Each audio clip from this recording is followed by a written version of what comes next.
Simcast, o seu podcast de emergência com medicina baseada em evidência e dicas práticas para aprimorar o seu atendimento no pronto-socorro.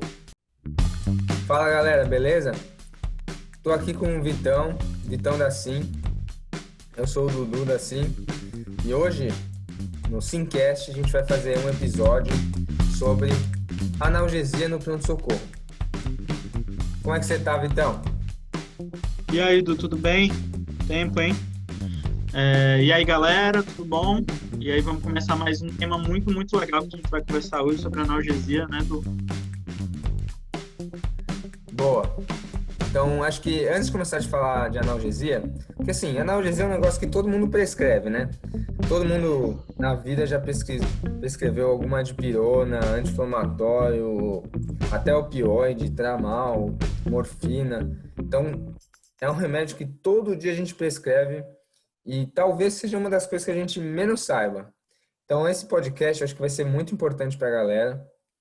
E acho que para falar da importância da analgesia, acho que você pode falar aí do estudo PEM de 2007, Vitão.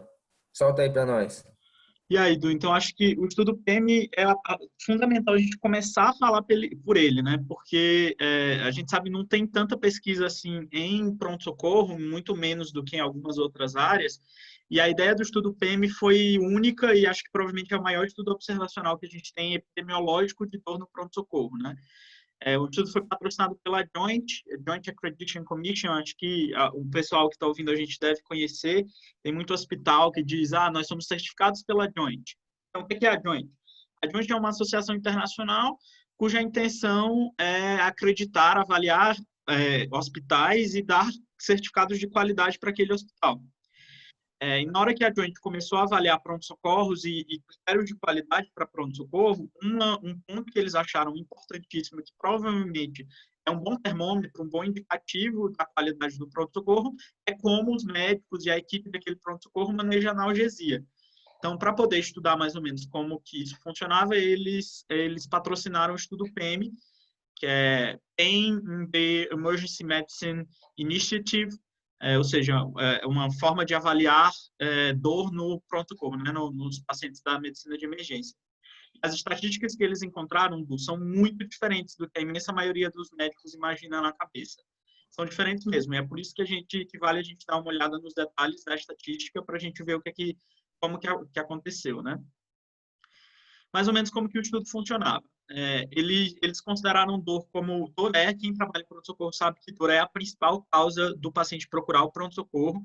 Quase 78% de todas as queixas que o paciente procura o PS é por dor em algum canto do corpo, dor de alguma etiologia, nem que essa dor seja psicogênica, mas de alguma etiologia, uma das causas mais frequentes. E como que eles fizeram para avaliar isso? Eles pegaram múltiplos centros, múltiplos departamentos de emergência nos Estados Unidos e no Canadá, e eles avaliaram os pacientes que foram admitidos com um quadro de queixa de dor pelo menos 3 em 10. Ou seja, os pacientes eram avaliados na admissão, viam quanta dor eles tinham. Se a queixa fosse dor, pediam para esse paciente graduar a dor dele de 0 a 10. Se o paciente tivesse uma queixa maior que 3, ele era admitido no estudo. E aí, o que eles avaliavam? Avaliavam qual era essa queixa inicial de dor, qual era o grau de admissão que a dor estava, o grau que a dor era admitida, e como que essa dor evoluía durante a internação. Especialmente, qual era o grau de dor que esse paciente tinha na hora que ele ia para alta. Além disso, como o Joint leva muito em conta o que a gente chama hoje em dia de medicina baseada na experiência do paciente, a intenção deles era avaliar se o paciente tinha se sentido satisfeito, já que a dor era o motivo que ele procurou o pronto-socorro, com o manejo da analgesia dele. E, por fim, eles avaliaram qual CID que o médico dava para o diagnóstico na hora que o paciente ia embora, e aí eles tentaram correlacionar isso também com as causas de dor. Vamos lá para o que importa, então. Vamos falar um pouquinho mais dos resultados para a gente saber o que eles encontraram. 819 visitas de pacientes em pronto-socorros, em departamentos de emergência. E o primeiro dado já deixa a gente um pouco já deixa a gente um pouco mais surpreso. Então, se você pegar todas as causas de dor moderada no pronto-socorro, quase 32% delas eram dores traumáticas. Então, a gente poderia imaginar que dor abdominal, dor cefaleia é uma causa muito frequente que faz o paciente procurar o pronto-socorro, mas causas de dor mais intensa, pelo menos dor moderada, dor traumática se torna até um pouco mais prevalente, se você usar diretamente, né? Então, 68% dos pacientes não tinham dores traumáticas e 32% dos pacientes tinham uma dor traumática. Isso é algo muito importante. A gente vai ver que é costumeiro no trauma os pacientes não serem tão bem analgesiados, assim, você se focar muito com o quadro, já que é um quadro tão mais, principalmente no paciente gravemente politraumatizado, né?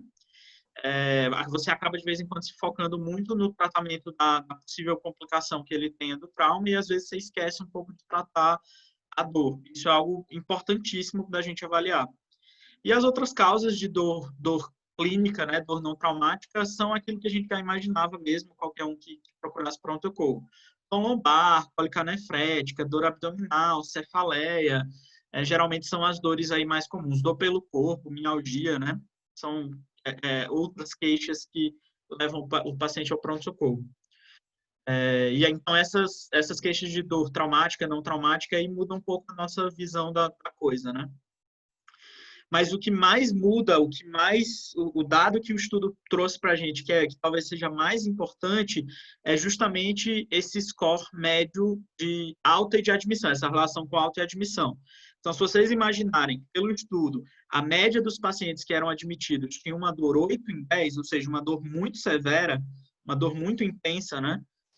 Uma dor 8 em 10, uma dor muito intensa, e que depois da passagem dele pelo pronto-socorro, só a dor dele continuava pelo menos 6 em 10, então significa que o paciente procurou o pronto-socorro com uma queixa de dor, ele foi para casa, ele foi de alta, mantendo uma queixa de dor muito intensa, pelo menos uma dor moderada, de 6 em 10, uma dor quase intensa, quase grave, né? Isso sugere para a gente que talvez a analgesia esteja sendo pouco utilizada no pronto-socorro. E a partir desse estudo, eles começaram a usar um termo lá nos Estados Unidos que eles chamam de oligoanalgesia, né? O paciente procura o pronto-socorro, você não valoriza muito bem a queixa do paciente, você vai atrás de uma etiologia para aquilo e esquece de tratar o motivo principal que o paciente procurou o pronto-socorro, que é ser analgesiado. E aí você acaba dando uma analgesia subótima e o paciente piora. Então, uma das funções da gente trazer esse estudo hoje é justamente para a gente entender um pouco da importância de você valorizar. Outro dado que eles encontraram é que quase 34% dos pacientes não tiveram mudança do score durante a passagem dele no PS, ou porque não recebeu analgesia ou porque recebeu oligoanalgesia, analgesia não eficaz suficiente. Quase 7% dos pacientes aumentaram a dor enquanto estavam no pronto-socorro. Isso faz com que... Isso são dados bem preocupantes em relação à qualidade da nossa assistência, né? Imagina o quão frustrante deve ser para você, como paciente, procurar um pronto-socorro com uma dor muito intensa e ir embora com uma dor muito próxima daquela que você tinha, né? Deve ser muito frustrante você receber esse tipo de informação. O que você acha, Edu? Cara, eu concordo com você. Quantas vezes no pronto-socorro a gente, preocupado com outros fatores do paciente, a gente não esquece de tratar a dor, né? Isso é frequente. Falo como experiência minha, como de colegas. O paciente insatisfeito, porque para o paciente, ele pode estar infartando, tendo um problema que para a gente é muito mais grave, mas para ele ali, a sensação de dor que ele está tendo é o problema mais importante dele no momento, né? Igual nefrolitíase, por exemplo, que a gente vai falar um pouco. Achei excelente e queria puxar já o gancho, porque nesse momento da história, e até alguns países, né, acho que no Brasil também, a dor é subdiagnosticada e subtratada. Agora vou perguntar para você do estudo New England de 2018, da prescrição de opioides nos Estados Unidos. O que você pode falar aí sobre ele, Vitão? Então, esse estudo que eu citei, o PEMI, é um estudo de 2007. A partir desse momento, os médicos começaram a se importar um pouco mais com isso, porque a Joint não acreditava mais, não dava acreditação aos pronto-socorros que não tratassem direito dor. E talvez isso tenha associado, lógico, a diversos outros fatores, que não foi isso isoladamente, mas a diversos outros fatores que aumentaram o uso, houve um aumento nesse meio tempo, aí, nesses últimos 15 anos, houve um aumento muito grosseiro do número de casos de dependência a opioides e a drogas analgésicas nos Estados Unidos. Opioides, classicamente, mais frequente. Os Estados Unidos talvez sejam o mais frequente de todos eles, mas aqui no Brasil a gente não tem um problema tão grande assim com dependência de opioide, principalmente porque o opioide forte é caro, né? Drogas como oxicodona, por exemplo, não são muito prescritas, não são muito espalhadas aqui dentro do país, e o uso não é tão frequente, que são drogas que são opioides potentes com maior risco de dependência associado, né?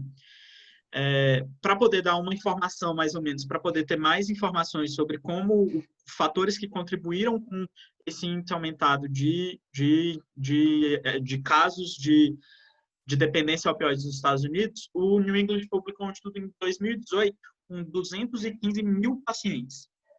Qual que era a ideia deles? A ideia é, muitos dos pacientes que tinham uma dependência a opioide relatavam, isso vocês podem notar até em televisão, é bem frequente esse relato deles, de que a dependência começou, o paciente não tinha nenhum fator de risco isolado prévio para a dependência, ou seja, transtorno psiquiátrico, ou então abuso de drogas na infância e na adolescência, mas quando o paciente procurou o pronto-socorro, recebeu uma dose de opioide forte, foi para casa com opioide por um tempo prolongado, esse paciente acabou se tornando dependente por causa do uso nesse momento isolado do opioide no pronto-socorro. A ideia desse estudo do New England era justamente dizer, será que realmente esse efeito, essa dose única isolada, dose única não, esse momento isolado por uma dor aguda que o paciente recebe um opioide, será que isso realmente é algo que vai prejudicar, algo que vai facilitar o paciente a evoluir com dependência? Como que eles avaliaram isso? Eles pegaram quase diversos pronto-socorros nos Estados Unidos, pegaram quase 220 mil pacientes e eles avaliaram se aquele paciente era atendido por um médico de alta sensibilidade ou um médico de baixa sensibilidade. Fizeram uma curva de Gauss, dividiram os médicos. Os médicos de alta sensibilidade prescreviam opioides em uma média de 24% das consultas, que parece bastante, né? 24% parece muito. E os médicos de baixa sensibilidade ao uso de opioides prescreviam opioide em apenas 7,3% das consultas que eles iam. Dessa forma, eles avaliaram como que esse paciente ia para casa, eles não conseguiram avaliar doses de opioide porque porque o estudo não foi multicêntrico, randomizado, controlado, prospectivo, foi um estudo observacional que observou em 2 pontos, aquele ponto inicial da primeira consulta, e eles reavaliaram se o paciente tivesse algum outro retorno no pronto-socorro nos próximos 12 meses. Foi mais ou menos assim que eles avaliaram. O que eles encontraram? Eles encontraram que pacientes que eram atendidos por médicos de alta sensibilidade tinham uma propensão um pouco maior, pelo menos 0,3% maior, de voltar ao pronto-socorro pedindo opioide de novo. Isso, eles calculando o NNH, deu um NNH de mais ou menos 1 para 48. Você quer falar um pouquinho de NNH para eles, Du? NNH, para quem não seguiu o nosso episódio passado, é como se fosse um NNT, mas em vez de ser de número necessário para tratar, é um número necessário para harm, que em inglês é fazer algum mal, né? Então você basicamente vai dividir 1, né, pelo aumento absoluto do efeito adverso que você tem.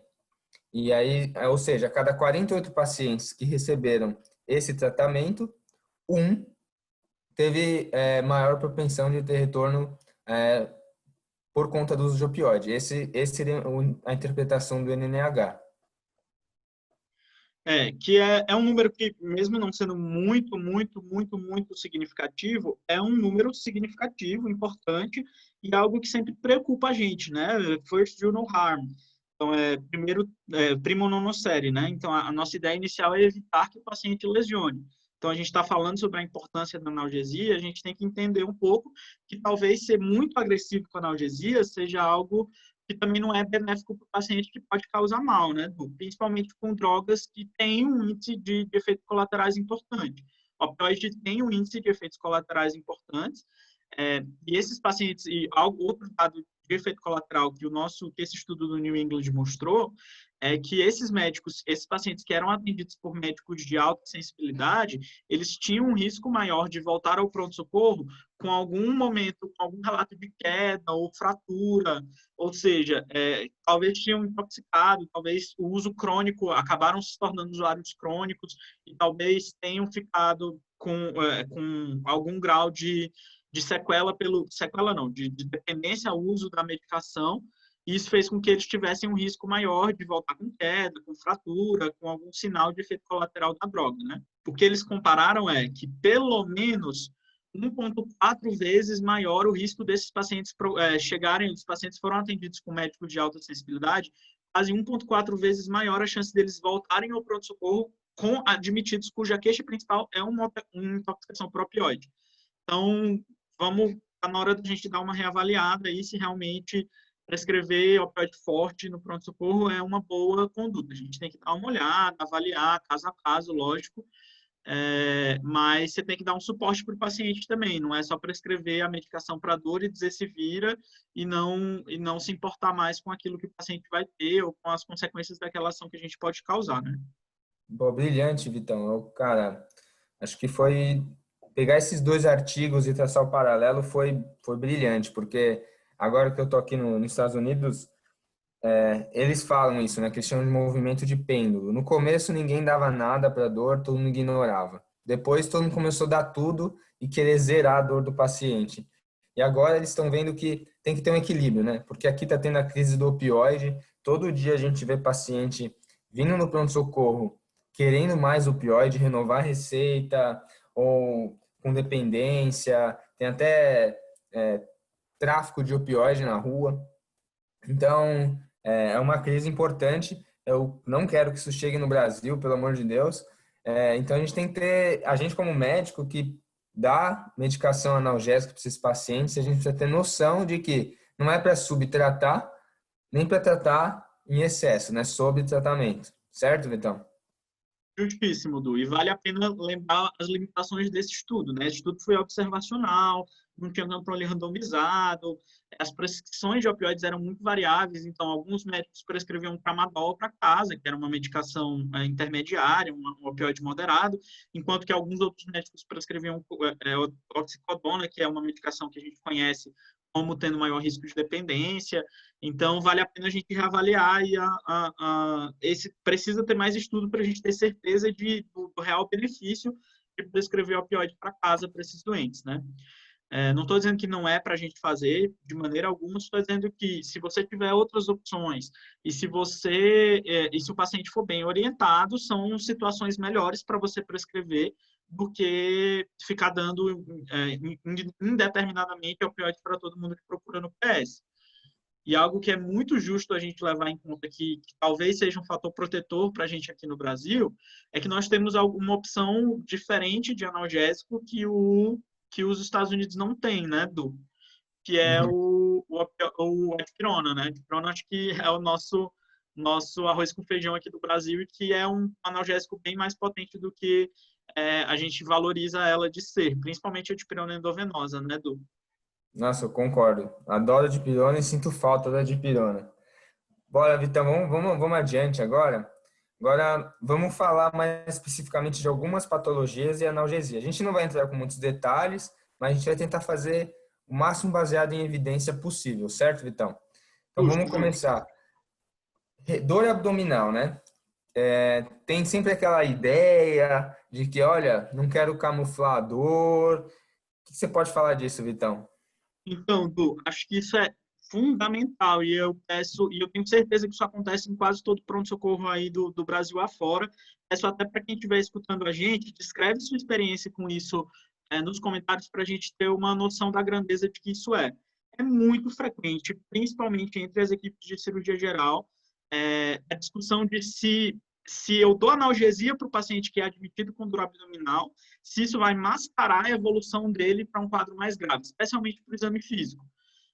Essa crença veio de muitos anos atrás, muito tempo mesmo, em que isoladamente eu não tinha tomografia, eu não tinha ressonância, eu não tinha ultrassom, então o exame físico era única e isoladamente a arma que eu tinha para poder para poder fazer o diagnóstico de uma emergência cirúrgica, um abdômen agudo inflamatório, um abdômen agudo obstrutivo. Então, se o exame físico era a minha única arma, qual que era o meu mecanismo imediato? Eu vou proteger tudo que eu tenho, tudo que eu tiver, para poder ver como que o paciente evolui, para evitar mascarar a evolução do paciente, para que eu indique uma cirurgia precoce, né? Então, essa era a ideia desse termo. Só que essa crença se tornou, não foi baseada em evidência. Ninguém fez, em 1930, ninguém fez um multicêntrico randomizado mostrando que fazer isso e não fazer analgesia e fazer, progredia a mudança do exame físico. Nesse contexto, a Cochrane lançou uma meta-análise em 2011 de todos os estudos recentes, juntou um bocado de estudo que comparou placebo e opioide, para comparar. A ideia não era nem comparar o grau de dor, era comparar a mudança no exame físico e a eficácia dessa dor. E realmente não tem diferença estatística. Eles pegaram o N, não é tão volumoso porque não tem tanto estudo assim, mas realmente não tem diferença estatística de um grupo para o outro grupo. Principalmente quando você leva em conta mudança do exame físico. Então, se o exame físico for mudar, ele vai mudar, ou seja, se o paciente vai evoluir com descompressão brusca positiva, vai evoluir com abdômen rígido, ele vai evoluir independente de você dar analgesia ou não dar analgesia. Ele não modifica a taxa de erro terapêutico, então, a taxa de você mandar apendicite para casa, isso não vai modificar pelo uso do opioide no pronto-socorro e não modifica o diagnóstico incorreto. Você tratar como um abdômen agudo não cirúrgico e comer bola de uma patologia potencialmente cirúrgica. Isso realmente não muda por essa meta-análise. Algo que muda muito é o conforto e a satisfação do paciente. Isso foi uma relevância estatística muito importante. O paciente que recebe analgesia, ele se sente muito mais confortável e muito mais propenso a fazer um tratamento mais eficaz depois que você faz analgesia para ele, né? Ele se acalma, ele consegue contar a história dele melhor, consegue explicar direito o que é que está acontecendo, e talvez isso seja benéfico para o manejo clínico desse paciente, né? Para a decisão do manejo clínico desse paciente. Atraso cirúrgico foi a única coisa que eles não conseguiram medir, porque os estudos não avaliavam. Então, avaliar se a cirurgia era indicada no momento mais tardio pelo uso de analgésico, isso não foi avaliado pelos estudos. Então, está precisando de um estudo mais robusto, mais multicêntrico, para poder comparar se o opioide realmente reduz o início da indicação de cirurgia, né? Se atrasa ou não a indicação de cirurgia. Mas, para exame físico, esse já é bem definido, que realmente não modifica. E tenho certeza que tem muito pronto-socorro aí que está deixando os doentes com dor 10 em 10, sofrendo agonia de dor. Faz a tomo primeiro antes de indicar analgésico. Não faz sentido. Tomo demora em média 1 hora para pacientes não graves.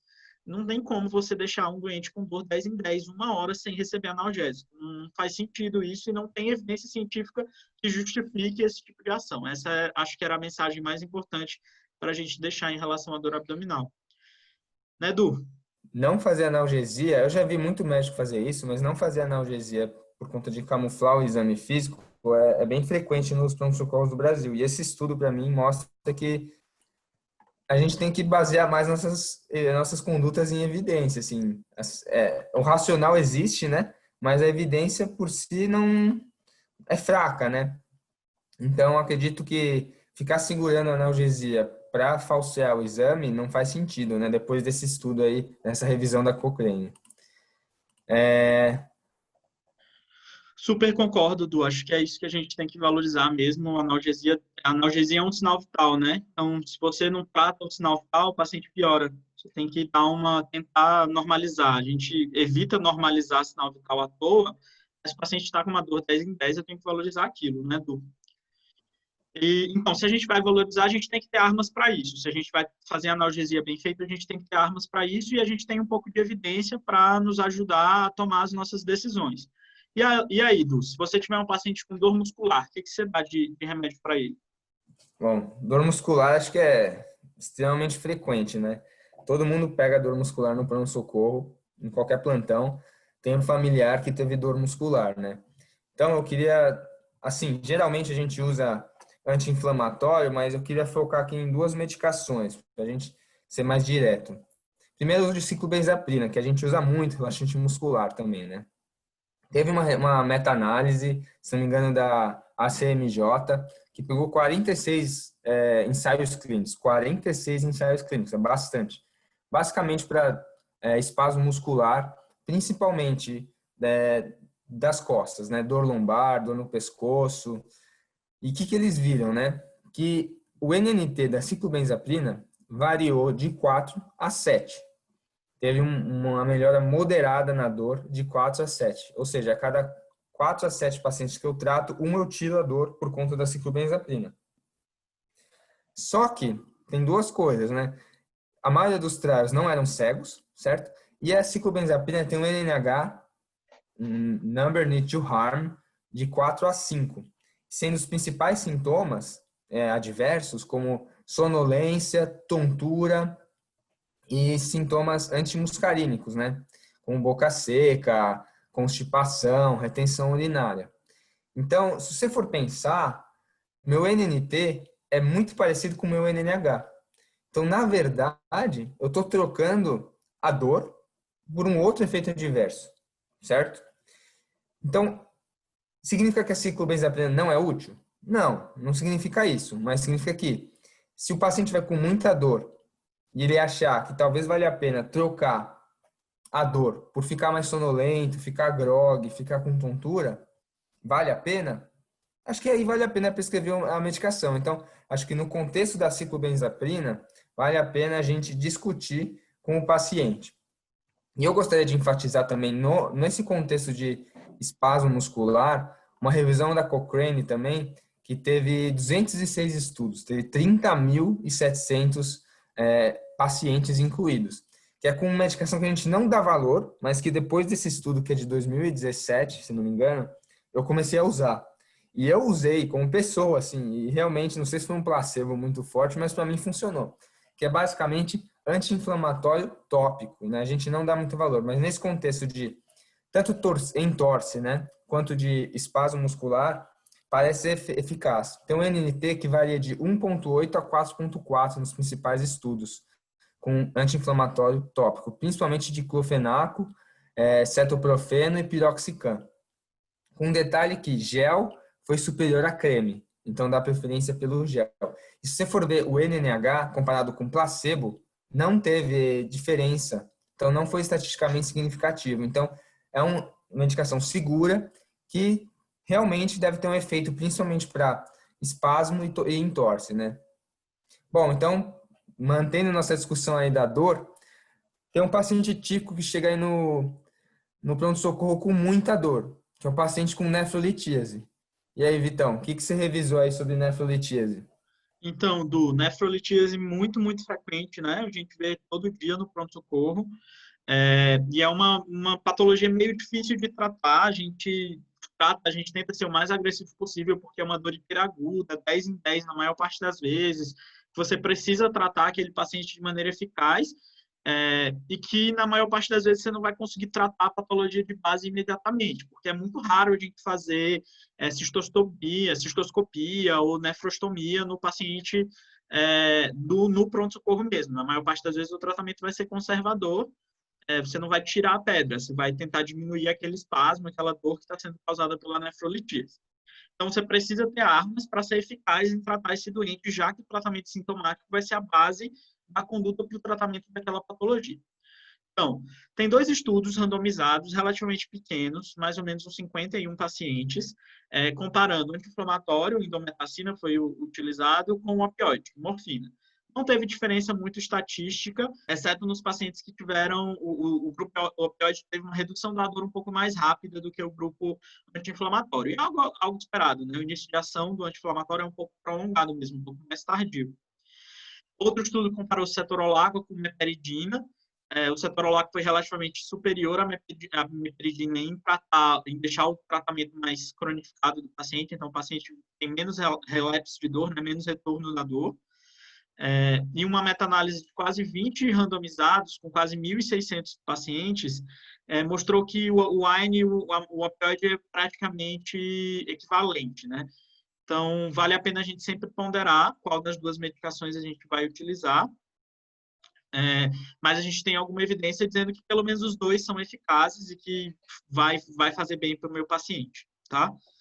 Mais uma coisa só, tem um randomizado, compara o AINE com opioide e AINE sozinho, e opioide sozinho, e a combinação dos dois talvez foi mais eficaz do que os dois isolados. Então, a gente chama isso de analgesia multimodal, né? Você dá vários mecanismos para controlar a dor de diferentes pontos para que eles sejam sinérgicos entre si e o paciente melhore mais rápido da dor.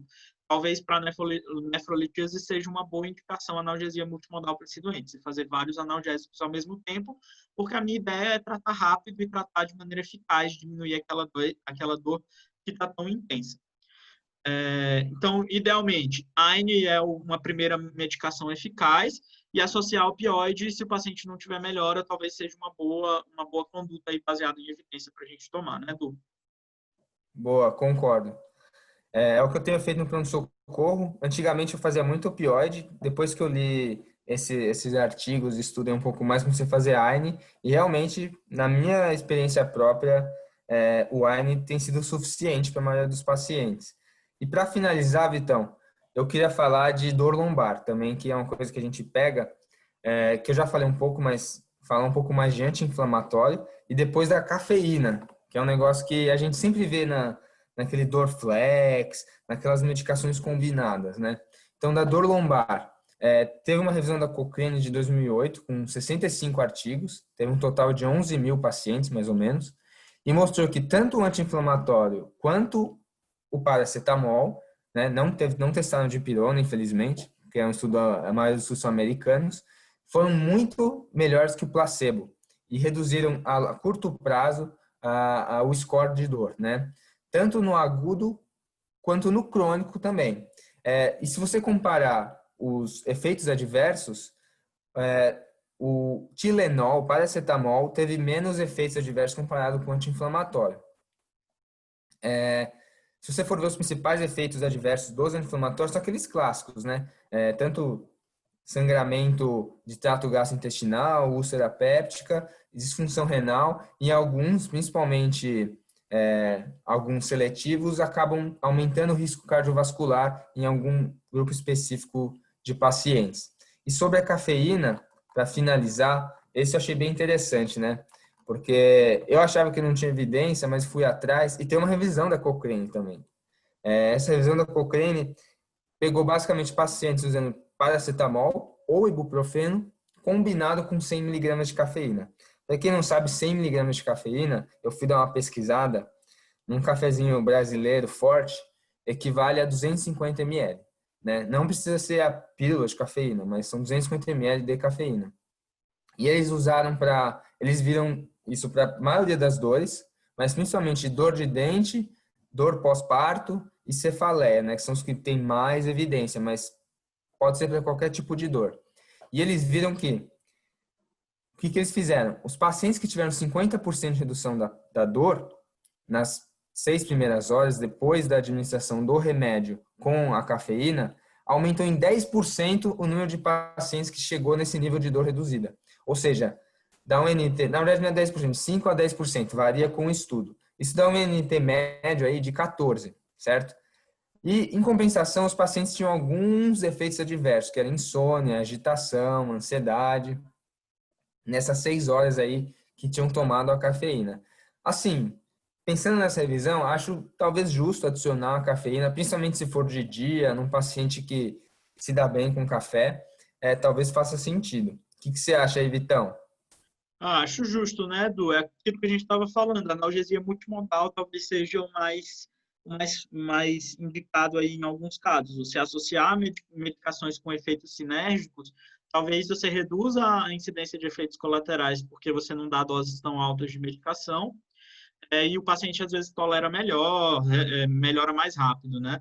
Precisa de mais estudo, na maior parte das vezes, tem que ter placebo duplo cego randomizado, mas é algo que vale a pena sempre a gente ponderar antes de prescrever, né? Vamos dar uma segurada que foi muita coisa, né? Vamos com calma aí, vamos fazer uma revisada. Baseado no estudo PEMI de 2007 e no estudo New England de 2018, a gente não pode nem dar pouca medicação para dor e nem dar medicação demais. certo? Dando medicação demais, o paciente vai ter muito efeito adverso, principalmente dos opioides, incluindo dependência, e dar medicação de menos, o paciente vai ficar com uma baita dor, e isso não é bom.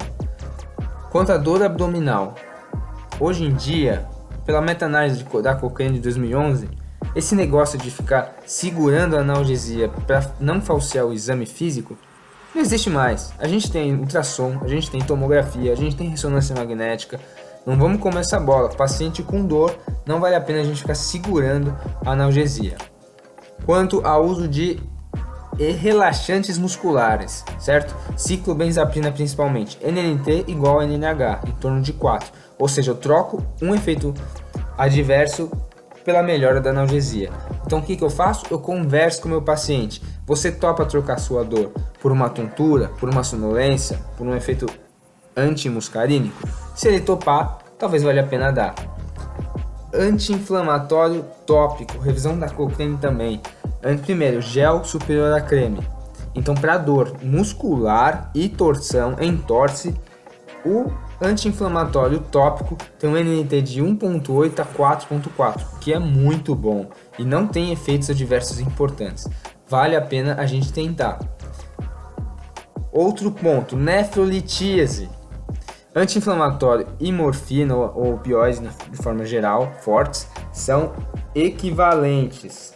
Detalhe, opioides são mais rápidos, 10 minutos, anti-inflamatórios mais devagar, 20 minutos, mas tem menos efeitos colaterais os anti-inflamatórios. Outro ponto, se o anti-inflamatório falhou no controle da dor, eu posso associar opioide, e se o opioide falhou no controle da dor, eu posso associar anti-inflamatório. E uso de cafeína. Cafeína a gente precisa dar 100 mg, mais ou menos, de acordo com a revisão da Cochrane, que dá mais ou menos 250 ml da xicarazinha do cafezinho brasileiro. O que isso vai fazer? Vai melhorar em mais ou menos um NT de 14 a dor do paciente, principalmente de dor, envolve todos os tipos de dores, mas principalmente dor de dente, pós-parto e cefaleia. Beleza? Vamos agora voltar para finalizar o podcast. Concordo, né? Assim, não é a melhor evidência que existe, mas é a melhor evidência que a gente tem. Então, exatamente, a gente tem que se basear nisso, né? Lógico, sabendo, tendo consciência das limitações e jogando com isso, né? Bom, acho que você tem mais alguma coisa para falar, Vitão? Acho que dá para a gente fechar aqui. Acho justo, Du. Algo só que eu queria deixar muito de take home para os meninos, para quem estiver ouvindo a gente, né? A analgesia é importantíssima, acho que a gente já citou vários estudos e a gente já entendeu por que a analgesia é importante, e eu acho que a gente tem que começar a fazer esse tipo de coisa baseado em evidência mesmo. Se a gente continuar com aquele método antigo de eu dou dipirona melhor, eu não vou fazer mais nada, a gente vai continuar sempre fazendo as mesmas coisas, não vai melhorar a qualidade da nossa medicina hoje em dia, e a gente precisa ter mais informações sobre as coisas e começar a estudar esse tipo de coisa no pronto-socorro. Acho que vai ser um dos nortes melhores para a gente começar a tomar decisões mais embasadas, mais eficazes e melhorar a nossa prática do dia a dia, né? Pô, que coisa bonita, Vitão. Gostei aí da frase final. Finalizou com chave de ouro. Então, para quem não segue a gente ainda no Instagram, @emergência.sim com 2 M's. Segue a gente aqui no nosso Simcast, tanto no Spotify quanto no Deezer. E segue a gente no YouTube, no nosso canal da Sim. Tem um post sobre dor também, se você quiser dar uma olhada no Instagram, onde a gente coloca uma tabela com as principais medicações que você pode usar para dor. Beleza? Grande abraço, galera.